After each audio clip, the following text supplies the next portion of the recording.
राधे राधे, जय Shri Krishna. Welcome back to my channel. कैसे आप सभी को करवा चौथ की हार्दिक शुभकामनाएं।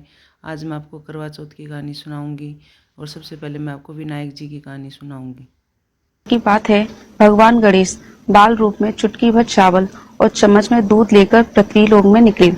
वे सबको खीर बनाने के लिए कहते जा रहे थे, कोई मेरी खीर बना दो, कोई मेरी खीर बना दो। लेकिन उनकी बात को सबने अनदेखा कर दिया और कहने लगे, इतने से चावल की कहाँ खीर बनेगी। फिर एक गरीब बुढ़िया ने उनकी बात को सुना और बोली, ला मैं तेरी खीर बना देती हूँ। जैसे ही वह खीर बनाने के लिए जाने लगी कि तभी गणेश जी ने कहा, घर का सबसे बड़ा बर्तन खीर बनाने के लिए रखना। बुढ़िया ने बाल लीला समझते हुए घर का सबसे बड़ा भगोना चूल्हे पर चढ़ा दिया। कुछ ही देर में खीर बढ़ने लगी। वह भगोने में से उफन उफन कर बाहर जा रही थी। इसी बीच गणेश जी नहाने के बहाने वहां से चले गए और कह गए, जब खीर बन जाए तो मुझे बुला लेना। जब खीर बन गई तो उसकी बहू थी, वह पेट से थी। उसने उस खीर में से एक कटोरा खीर अपने खाने के लिए छुपा ली और एक कोने में जाकर, लो गणेश जी खीर खा लो, लो गणेश जी खीर खा लो, ऐसा कहकर उसने खीर खा ली। थोड़ी ही देर में बुढ़िया ने गणेश जी को आवाज लगाई, आ जा रे गणेशा, खीर खा ले। तभी गणेश जी वहां पहुंचे और बोले, मैंने तो खीर पहले ही खा ली। जब तुम्हारी बहू को भूख लगी थी तो उसने मेरा भोग लगाकर खीर खाई, तभी मेरा पेट भर गया। उसके बाद बुढ़िया ने गणेश जी से पूछा कि अब बची हुई खीर का क्या करें। गणेश जी ने उसे नगर में बांटने को कहा। जब बुढ़िया ने नगर में खीर बांटी तो राजा को इसका पता लगा। इस पर बुढ़िया को राजा ने दरबार में बुलाया और सब बात पूछी। फिर राजा ने उस खीर के भगोने को अपने महल में मंगा लिया। महल में जाते ही वह भगोना कीड़े मकोड़ों से भर गया। राजा ने उस भगोने को बुढ़िया के यहाँ ही भिजवा दिया। वहां जाते ही वह फिर से खीर बन गई। उसके बाद फिर से बुढ़िया ने बची हुई खीर का क्या करें पूछा तो गणेश जी ने कहा कि खीर को झोंपड़ी के कोने में गड़वा दो। ऐसा कर बुढ़िया रात को सो गई। गणेश जी झोंपड़ी में लात मारते हुए अंतर्ध्यान हो गए। अगले दिन जब बुढ़िया उठी तो उसे अपनी झोंपड़ी महल में बदली हुई और खीर के बर्तन हीरे जवाहरातों से भरे मिले। गणेश जी की कृपा जानकर बुढ़िया बहुत प्रसन्न हुई। बोली, गणेश जी महाराज की जय। हे गणेश जी महाराज, आपने जैसे बुढ़िया पर कृपा करी वैसे सब पर करना, और आपने जैसे बुढ़िया को दिया वैसे सबको देना। करवा चौथ पर व्रतियों को करवा माता की कथा जरूर सुननी व पढ़नी चाहिए। तो अब सुनते हैं करवा माता की कथा। देवी करवा अपने पति के साथ तुंगभद्रा नदी के पास रहती थी। एक दिन करवा के पति नदी में स्नान करने के लिए गए तो वहां एक मगरमच्छ ने उनका पैर पकड़ लिया और नदी के बीच खींच ले गया।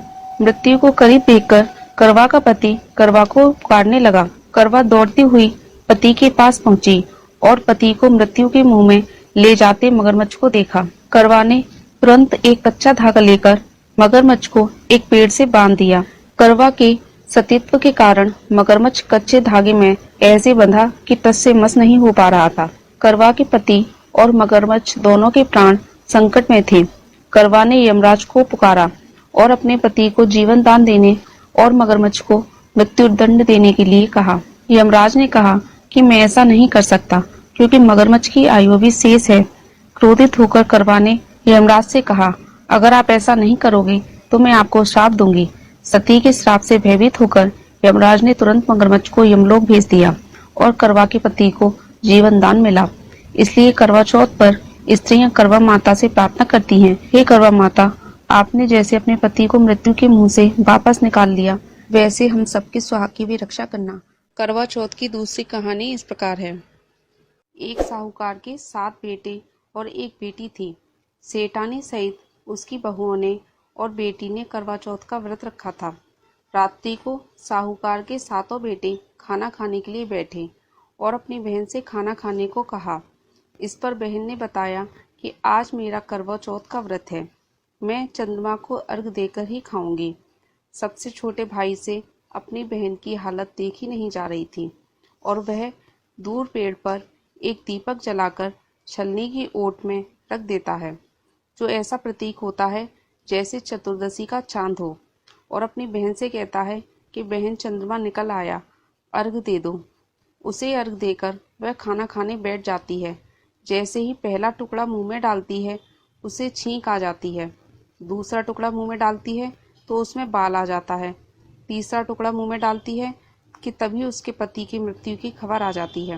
वह बेहद दुखी होती है। तभी उसकी भाभी उसे सारी सच्चाई बताती है कि उसके साथ ऐसा क्यों हुआ।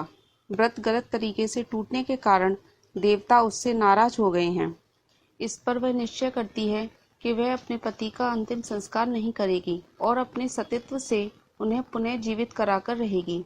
वह पूरे 1 साल तक अपने पति के सबके पास बैठी रहती है, उसकी देखभाल करती है।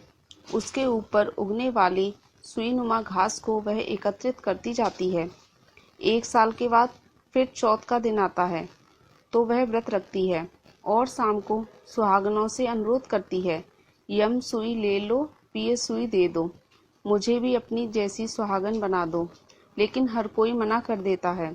आखिर में एक सुहागिन उसकी बात मान लेती है। इस तरह से उसका व्रत पूरा होता है और उसके सुहाग को नए जीवन का आशीर्वाद मिलता है और उसका पति जीवित हो जाता है। जय करवा चौथ माता की। 3 कहानी होने के कारण एक कहानी हम सुनेंगे कार्तिक माह की। चूँकि कार्तिक का महीना चल रहा है तो हम एक कहानी कार्तिक के महीने की सुनते हैं। सास बहू थी। सास कार्तिक नहाने जा रही थी तो बहू ने कहा, सासू जी मैं भी चलूंगी कार्तिक नहाने। सासू जी ने कहा, मन चंगा तो कठौती में गंगा। ऐसा कहकर वह गंगा नहाने चली गई। अब बहू घर में ही कार्तिक नहाने लगी। नहाते समय कहती जाती, मन चंगा तो कठौती में गंगा। देखा तो जिस बर्तन में वह नहा रही थी उसमें गंगा लहर लहर कर आ गई। उधर सासू जी की नथ बहकर गंगा जी में चली गई और वह नथ बहकर बहू के पास आ गई। बहू ने नथ पहचान ली और उसने उसे नाक में पहन लिया। कार्तिक महीना पूरा हुआ, सासू जी घर आई तो बहू सामने गई। सास ने बहू से पूछा कि ये नथ कहाँ से मिली। बहू बोली कि जब मैं घर में कार्तिक नहा रही थी तो कठौती में गंगा की धार के साथ बहकर आ गई। अब सास बोली, मुझे ब्राह्मण भोज करना है। बहू बोली, सासू जी 2 ब्राह्मण मेरे लिए जिमा दो, मैंने भी कार्तिक स्नान किया है। सास बोली, तूने कहाँ कार्तिक स्नान किया है। बहू बोली, ऊपर चलो मैं आपको बताती हूँ। ऊपर गई तो देखा जिस बर्तन में वह नहाती थी वह सोने के हो गए। बहू बोली, रोज इसमें नहाती थी और भर कर रखती थी और सुबह उठकर नहाकर उल्टा करके रख देती थी। सास बोली, बहू तू बड़ी भाग्यवान है जो साक्षात गंगा मैया तेरे पास आई। तूने श्रद्धा विश्वास के साथ कार्तिक स्नान किया है तो तुझे फल मिला है।